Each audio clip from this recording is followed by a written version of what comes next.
Hey guys, this is John. I hope you're having a good week. This is just a short fragment from one of my recent games that I played on Twitch, and it actually features a non result in the game itself. You'll see what I mean when you watch the video. But aside from this game, I hope to plant in your head the idea of psychology and the meta aspects of chess.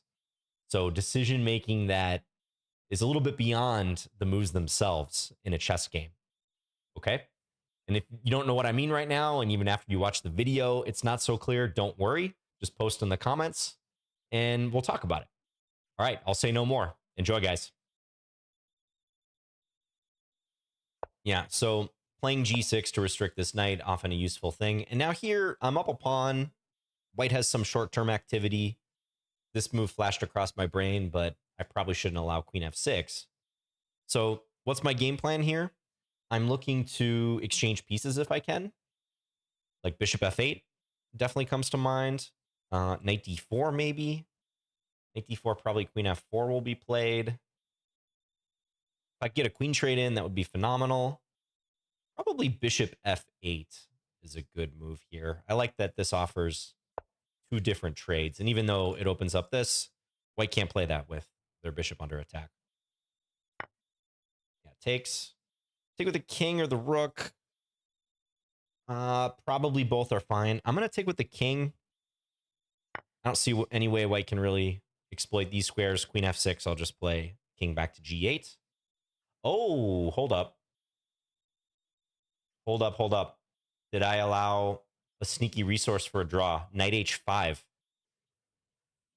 Man, chess is never failing to surprise. I think I allowed a draw. Let me think if there's any way to avoid this. No, I think it's too late. I'm going to quickly play this in the hopes that they don't see knight h5.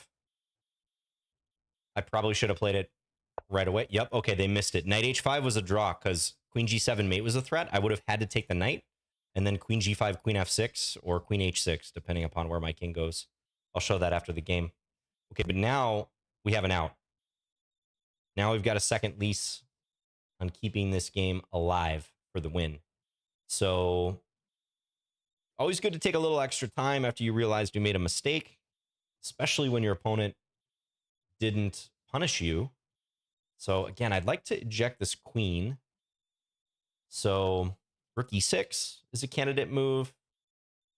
Taking and then playing rook e8 is a candidate move as well. I think at the end, this shouldn't work for white. My king can trickle out. But I kind of want to stop h5 as well. I am aware that white's going to try to gouge at my position like that. Queen g4 kind of comes to mind too.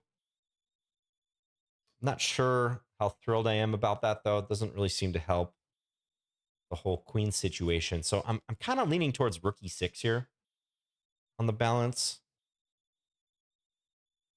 I think I like that. I wouldn't mind a pawn landing on e6 for me if it meant that I can eject their queen.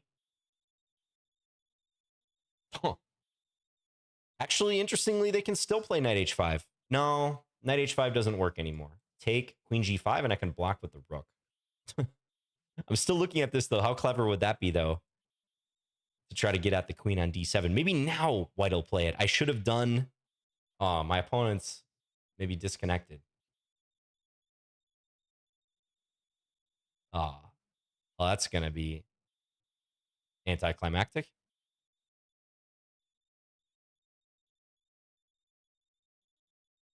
Yeah, knight h5 shouldn't work.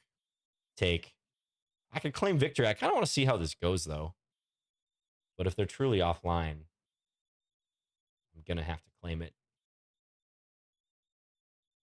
We'll give them 15 more seconds. All right, we're going to claim victory. Well, this could go in the never-ending catalog of you can't relax in chess. You know, I was up a clean pawn. I thought I was cruising. There were plenty of pieces still on board, but I thought I was trading. And I think here I just took the wrong way. I think after king takes f8, this is actually a draw. Yeah. So we had this advantage here. And then all of a sudden, king takes f8. Look at that. And just to show that draw, so after king g8, if white played knight h5, that threatens queen g7 checkmate. I have no other move to avoid checkmate, not even a spite check. I must take the knight. And after I take the knight, white can deliver a check. Notice that the e file is cut off. So whether I go to h8 or f6, it doesn't matter. White has another check available, and this pattern will continue. White can't play for a win because they don't have time to lift a rook or anything. Well, let's say in, I don't know, this position, because I can take. But giving a perpetual check and taking a draw is a very good result down a knight and a pawn. So I do believe, given the flow of this game and the fact that I only have one move, and also that, you know, they see that I'm a high-rated player, they should have stopped. Let's flip this. And they should have said to themselves, hey, why is black thinking over this move? Like, are they really going to play rook takes e1 or something? That only helps white. Why is black thinking here? Exactly, duck truck no stop. So duck truck no stop. I might post this on YouTube, by the way. This is pretty instructive. One of our Twitch viewers said, kind of like in poker in that regard. Exactly. Exactly. So you can try to pick up on those things. Don't, you know, to use another poker term, don't level yourself to the point where you're second guessing everything and seeing, you know, little conspiracy theories everywhere. Lord knows too many chess players have gone down that rabbit hole, especially off the board. But it's something to consider. It's another factor in your arsenal. I actually talk with students about this stuff all the time. So, and it's kind of mind-blowing to some people because I've met very strong players who don't think about those aspects hardly at all. And I'm always surprised by that. And I think they're leaving advantages on the table when they're not.